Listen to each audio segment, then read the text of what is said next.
Bronze medalist goes to Procalia Micaela Rose from the municipality of Novalla.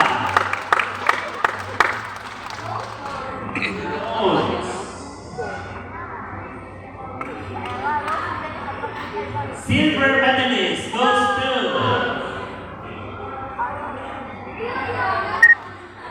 medalist goes to Abundar Teresa Lee from the municipality of Pololo.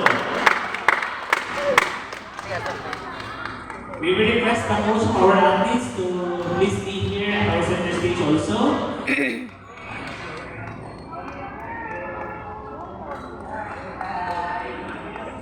Gold medalist for para-athletics BI Girls P11 100 meter run goes to Sosha Army Joy from the municipality of Tupi.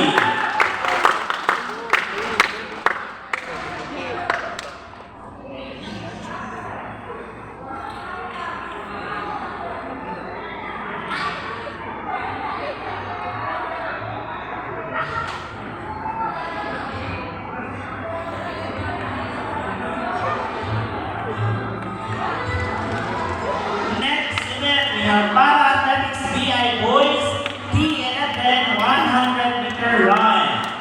Bronze medalist goes to Bautista Emmanuel from the municipality of Pololo. Silver medalist goes to Sushan Jonathan from the municipality of Tupi. And gold medal we have Santos Gwendolyn from the municipality of Noralda.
Once again, we request our coaches, once your athletes will be moving here in front, please guide them and go to our center stage. Thank you.